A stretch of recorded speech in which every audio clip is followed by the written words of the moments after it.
Tony. Good, good. Hi, everybody. It's very nice to meet you, and I'm so happy to see you all together today. So my name is Anthony. I am currently based in Nairobi, Kenya, but I spent a good part of my career working in California. I worked for a startup, and then I ended up working for Google. I'm a product manager by profession, so I'm not an engineer. But I've worked very closely with data and data science teams and engineering teams. And so machine learning has been a big part of all the products that I've worked on since I started my career. So machine learning is basically how data learns and becomes better over time, right? I'm sure you're all familiar with AI, right? It's the buzzword nowadays. You've probably used ChatGPT or Claude, but what enables AI to work in the background is machine learning, right? So before even AI became a buzzword, machine learning was already there. And it's a concept that has existed since the 1990s, but it only became prominent after the internet became popular. And then even after that, after cloud infrastructure became more prominent, right? So once people were able to now work on systems that they could push to the cloud instead of buying a server and putting it in their office, it meant that now there was more data available to work with, right? So what does this mean?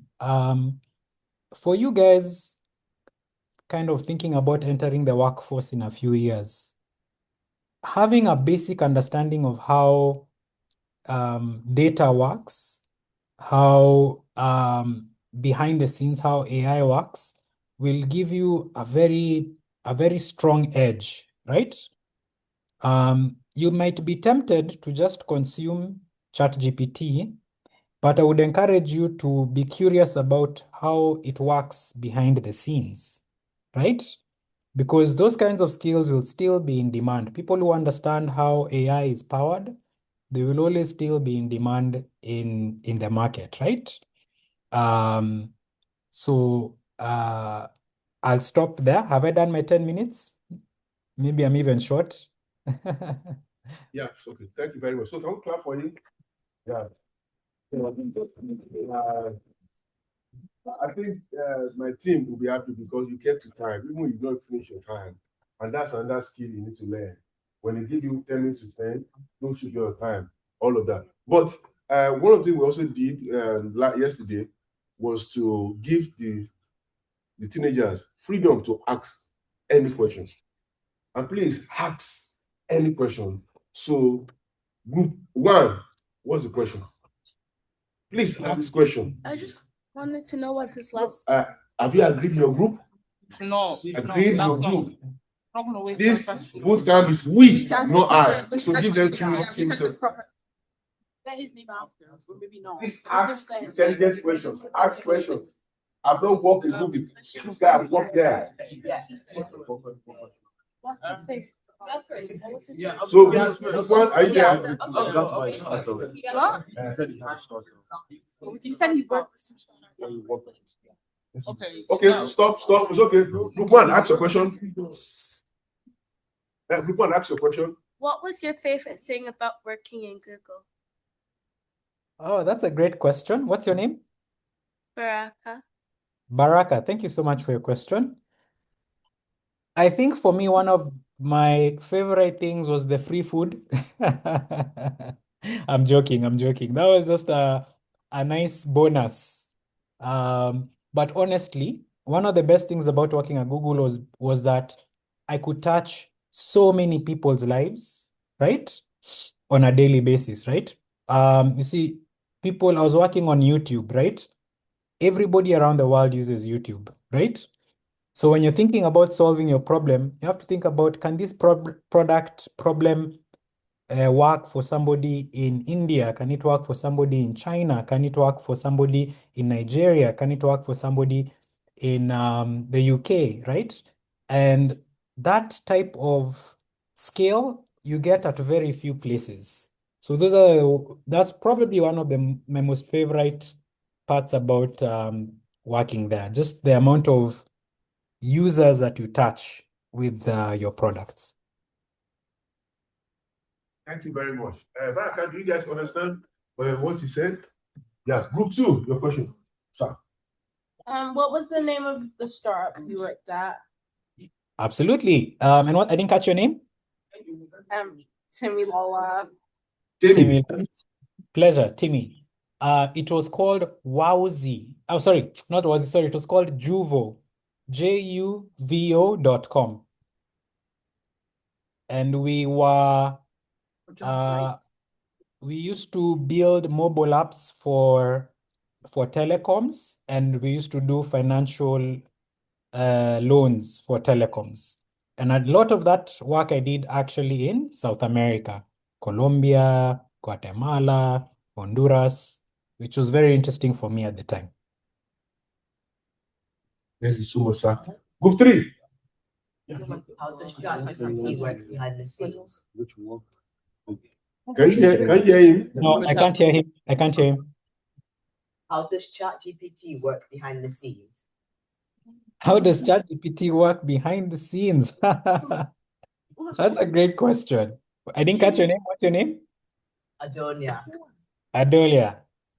So I honestly can't give you a very good answer, but I can give you a very high level answer to that question, right? So there's a system that's called an LLM, right? Basically, a large language model, right? That system is what is able to understand human language. It's also the same system that is able to translate what the computer says into a human readable response, right? So the LLM is what sits between you as the user and the data systems at the back that are running all the machine learning models that generate the answers for you, right? So you have the user, then you have the ChatGPT web app, and then you have an LLM that takes your input and translates it into something the machine can understand. And then behind the LLM, you have a machine learning model, right? That processes your request, looks at previous historical responses to determine the best way to answer your question. That's a very simplified version, and I hope I kind of helped answer your question. Thank you very much. Thank you, sir. Group 3. No, group 4, right? Your question, sir. Can you hear him? No, I can't. What did machine learning look like in the 1990s? What does machine learning look like? In the 1990s.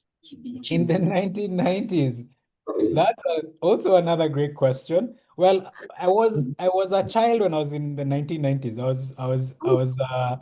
was still in primary school, so I wasn't interacting with computers. But what I can tell you is, at that time, it wasn't mainstream, right? So it wasn't being used by the average person. It was mostly something that was being explored by research labs, right? And those research labs were usually inside universities, big universities, or sometimes even private companies. At the time, those would be companies like IBM or maybe even Microsoft, right? And the core concept was that they would figure out how they can get data to learn from itself, right? And at the time, it was heavily mathematical, right? And they also had a much limited set of data to work with than what users have, what researchers have today, right? But they had computers, right? In the 1990s, people had computers, so they could, there was software running on those computers. They could do some analysis with the help of those computers. But cloud at the time didn't exist in the way we know it today. So you couldn't connect the dots with data sets that belong in other systems, right? So you'd only work with the data that you have access to. So those are some of the challenges there. Thank you so much. The last group, the question? How did you find yourself working with Google, and how long did you work there for? Yeah, great question. So, as I mentioned earlier, I started my career in California, right? So what usually happens is that sometimes maybe when you're like maybe a few years in, you'll have, people who are called recruiters reach out to you. So these are people who work at Google or Microsoft or other startups, and they're trying to get you to go to work for them, right? So that's how I got introduced to Google, right? Like I had a recruiter reach out to me, and usually they just do it via an email or a LinkedIn, right? So they don't know you, but they just reach out to you and say, hey, would you be interested in applying? So they did that, and I actually applied 2 times and I didn't get the job. So I only got the job on the third attempt, right? And this is in a span of like maybe 3 or 4 years. So yeah, so I got it through a recruiter reaching out, and I also got the job on my third attempt. And I worked for Google for 2 years. Yeah, thanks so much. So please, I want to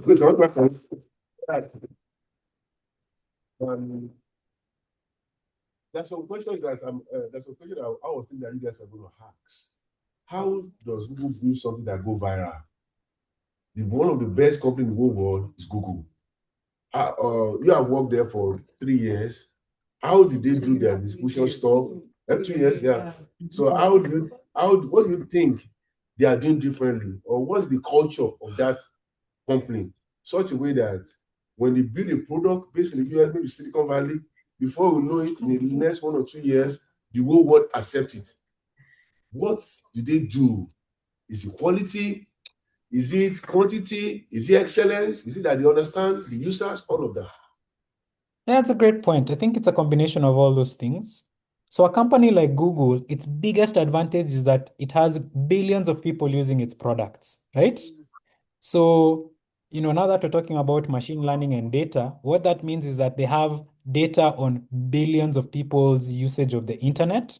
So that means that they can understand what works in terms of what products to invest in a way that most other companies can't, right? And then, the reason why a lot of the products that they produce end up becoming global successes is again because they already have existing products that a lot of people use, right? So everyone around the world uses Google Search, right? So when they eventually launched the Android operating system, right, it was very easy for that to become popular around the world, right? When you have a set of audiences who are already using your existing product, it is a lot easier to push new products to them because they already know you, they trust your brand, they're more willing to try whatever new thing you push to them. And this is like one of the biggest challenges that startups face is because when you're a startup, no one knows you, no one has used your product, right? And you're trying to get it to people, right? So all I'll say is like one of the strategies that sometimes you can use is to partner with somebody who has that audience, right? And you get that person to push your product to their audience. And then now you figure out how you share the winnings, right?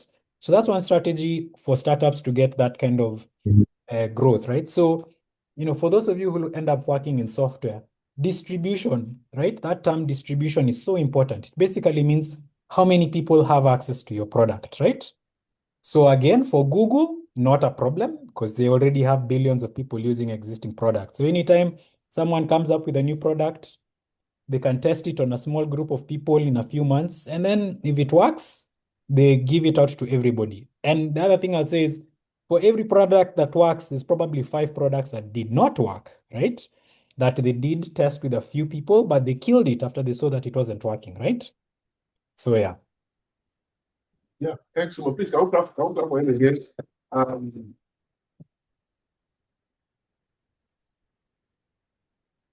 Antony, what's your parting words to them in case you meet them 10 years time?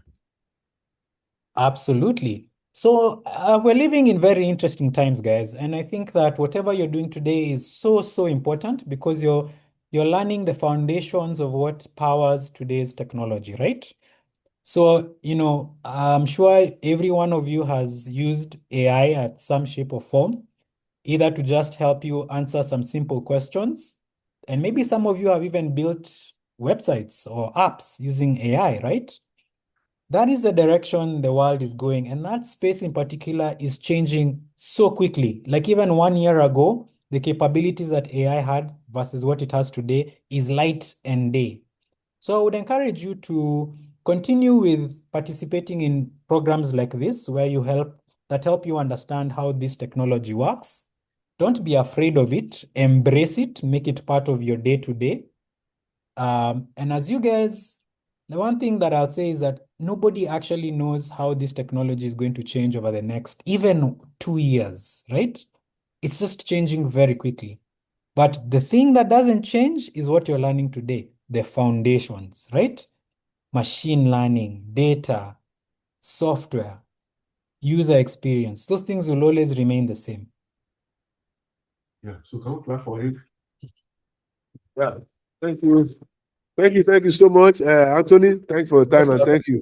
Yeah, Most bye. welcome, guys. Take care. Yeah. Bye.